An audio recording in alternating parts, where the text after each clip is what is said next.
my first 3 games in charge, I said to you, the storm is coming. Today, I want to tell you, the good days are coming. Manchester United, 15th place, worst season in history. Now they've just dropped €127 million on 2 players that will terrorize the Premier League. They are eliminating the toxic dressing room that has been destroying every manager for a decade, and they have a secret advantage that puts them ahead of every rival. While other teams burn themselves out in Europe, United are getting ready to feast. This is why Manchester United's 2025 squad should genuinely frighten every team in England. For over a decade, one thing has destroyed every Manchester United manager, and it's not tactics, it's not budget, it's not even the Glazers, it's player power. Jose Mourinho, a multiple-time Champions League winner, stripped Paul Pogba of the vice-captaincy after public clashes. Within months, tensions exploded, Mourinho was sacked. Pogba, moments later, posted a smirking selfie captioned this: "Player power wins." Jadon Sancho publicly called out for poor training standards by Erik ten Hag. Instead of apologizing, he launched a social media counterattack. 4 months in exile followed, eating alone, training alone, even changing alone. By the time Sancho returned to Dortmund on loan in January 2024, the damage at United was done. Marcus Rashford, once the poster boy of the academy, benched by Amorim for disciplinary reasons before the Manchester Derby. His reaction hints at needing a fresh challenge. Now, loaned to Barcelona in July 2025 with an option to buy. Another fracture exposed. The pattern repeats itself like clockwork. Player challenges the manager. Manager enforces discipline. Squad divides. The media smells blood. The manager pays the price. 10 managers in 11 years. From David Moyes to Erik ten Hag, every single one crushed not by footballing systems, but by a broken dressing room culture. Even Mourinho warned us years ago. In modern football, the relationship between the coach and the player is broken. And in 2024, under Ruben Amorim, the crash finally came. A 15th place finish, the club's worst in Premier League history. Not because Amorim was the wrong man, but because he inherited a civil war. The dressing room was fractured. Cliques ran the show. Respect for authority? Gone. United had stopped being a football club and started behaving like a reality show. But Amorim didn't fold. He didn't beg for loyalty. He demanded it. And for the first time in years, someone fought back. His solution? Ruthless. 5 players told to find new clubs. Rashford out on loan. Sancho searching for a permanent exit. Garnacho open to options. The message was simple: fall in line with the revolution or get out. While pundits mocked Manchester United's 15th place collapse and tabloids hunted for drama, something far more dangerous was brewing behind the scenes. Jason Wilcox, the newly appointed technical director, wasn't giving interviews. Ruben Amorim wasn't throwing tantrums. They were doing something far scarier. Plotting in silence. No leaks, no PR distractions. Just football men, locked in a war room, assembling a transfer strategy so precise it felt more like surgery than scouting. They weren't chasing big names to sell shirts. They were building soldiers, tailored to the system Amorim was about to unleash. First, Matheus Cunha, £62.5 million from Wolves. A familiar face in the Premier League, yes, but Amorim didn't buy him to play wide or as a false 9. In this system, Cunha is the hybrid 10, the left-sided engine in a double playmaker setup. He drifts inside, links with Bruno Fernandes or Ahmad, and then, almost unnoticed, makes a third man run into the box at the perfect moment. It's not chaos, it's choreography. Next, Brian Mbeumo, a $65 million deal, 20 goals, 8 assists. But forget the numbers. This wasn't a stats-based signing. It was tactical engineering. Mbeumo only wanted United. He rejected Champions League clubs, Premier League rivals. Why? His answer was simple: because I know what Amorim is building. Behind the scenes, Amorim had tracked Mbeumo's profile for years. A left-footed wide forward who presses like a demon and thrives in tight spaces, Mbeumo was the perfect trigger for the 3-4-2-1. His 23.53% shot conversion rate,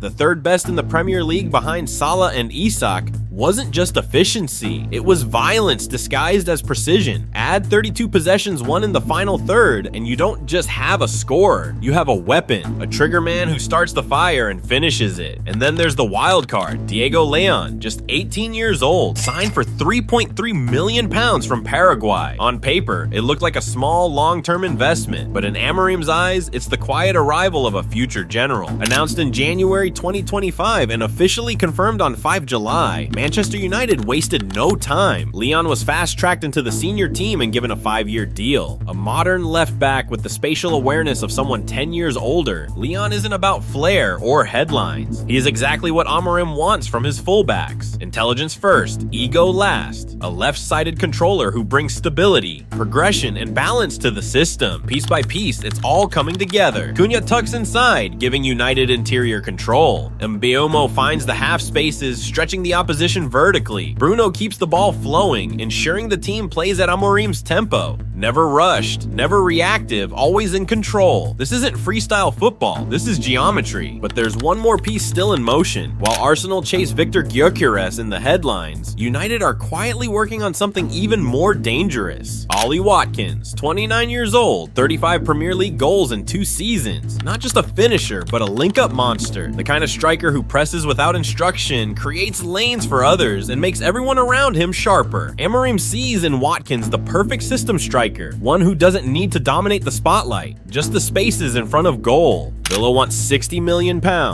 United are studying it, and if the deal happens, Cunha on the left, Watkins through the middle, Mbeumo on the right. 3 attackers, all at their peak, interchangeable, explosive, intelligent. But here's the difference. This isn't a shopping spree. This is precision warfare. Every player acquired to serve a function, to press a zone, to elevate a system. While others panic, United, under Amorim, are building something colder, sharper, and far more lethal, a blueprint come to life. There's a secret weapon in Ruben Amorim's Manchester United revolution, one that no top 6 rival has. Not a tactical trick, not a transfer budget, not a superstar, but something far more dangerous. Time. No Champions League, no Europa League, no Conference League. For the first time in over a decade, Manchester United will not be playing in Europe, and while the world sees that as a humiliation, Amorim sees it as an edge, a gift, a loaded weapon waiting to be fired. This isn't the first time we've seen something like this. In 2015-16, Leicester City shocked the world by winning the Premier League. No European games, 1 match a week. Every weekend they were sharper, hungrier, and physically stronger than their rivals. The very next season, Chelsea, under Antonio Conte, did the same. No midweek travels, no continental distractions, just domestic domination. Now history could be preparing to repeat itself at Old Trafford. Amorim isn't just taking advantage of a lighter fixture list, he's weaponizing it. His system is built around intensity, a 3-4-2-1 formation that lives and dies by relentless pressing, synchronized movements, and rapid transitions. It demands wingbacks who run more than any other position on the pitch, midfielders who rotate without hesitation, and attackers who defend from the front with the aggression of center backs. Most teams can't sustain this for 60 matches across 4 competitions. But United won't be playing 60 matches. They'll be playing closer to 42. Every session at Carrington will be sharper, every drill more refined, every week focused on just one opponent. No jet lag, no fixture pileup, no tactical reshuffling to prepare for a Thursday night trip to Azerbaijan, followed by a Sunday clash at Anfield. And there's more to it than physical freshness. Sports science has proven that players with fewer matches suffer less cognitive fatigue. They make quicker decisions, they react faster, they stay calmer under pressure. This is where modern football is headed, towards efficiency of both the body and the brain. In April, when Arsenal are mentally worn out from juggling the league and Europe, when Liverpool are nursing injuries and City are split between title races and Champions League knockouts, United will be fresh, focused, and absolutely ruthless. Chelsea in 2016 averaged 1 match every 7.3 days. Manchester City in 2023 averaged 1 every 3.6 days across 4 competitions. They won, but they crawled over the finish line, drained and desperate. Amorim's United will be entering August with fire still in their lungs, fuel still in their legs, and full attention on just one thing, the Premier League crown. This isn't just about playing fewer games, it's about preparing better. Amorim will have time to drill pressing triggers until they become instinct. He'll rehearse build-up patterns until they're second nature. He'll have the hours to fix what others don't even have time to notice. He won't just teach a system, he'll embed it. Final day of the season, Arsenal are stumbling, City are exhausted, Liverpool are held together by tape and painkillers. And then there's United, rested, raging, and pressing like it's match day 1. That's not luck, that's strategy. That's what happens when your biggest disadvantage becomes your greatest weapon.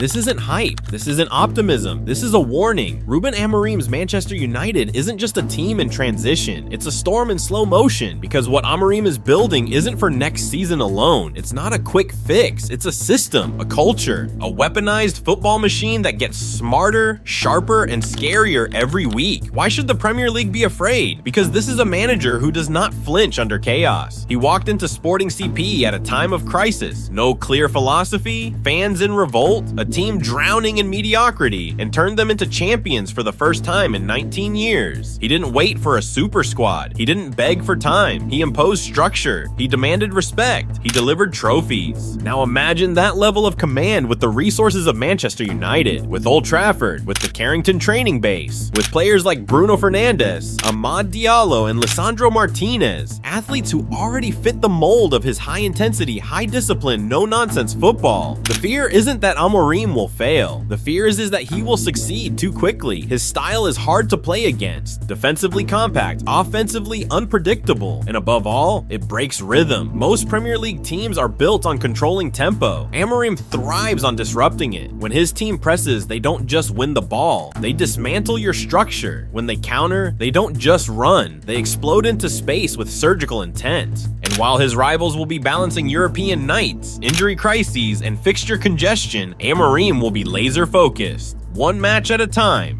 one giant at a time, and one win closer to turning the table upside down. Arsenal spent 4 years building a title contender. Klopp needed 2 full seasons before Liverpool became monsters, and then he transferred that same team to slot. Pep took over a team with unlimited backing and still reshaped it from the ground up. Amorim, he arrives with a system that's already battle-tested, already broken barriers in Portugal, and now unleashed into the Premier League with 0 distractions. The league has become too comfortable, too predictable, but the arrival of Amorim resets everything. He doesn't play reputation football. He doesn't build around individuals. He builds a machine. If you're not pressing, you're benched. If you're not learning, you're out. If you're not committed, you're replaced. And the scariest part, he hasn't even started yet. So there you have it. Manchester United 2025. From the worst manager statistics in history to a perfectly orchestrated revolution. This isn't the Manchester United that finished 15th. This is something completely different. Something that every Premier League manager should lose sleep over. This isn't just a comeback story. This is a warning. What do you think? Are we completely wrong about United's revolution? Or have they actually built something that should frighten every team in England? Drop your thoughts in the comments. If this breakdown changed how you see Manchester United's transformation, hit that subscribe button and ring the notification bell, because we're just getting started with the tactical breakdowns that matter.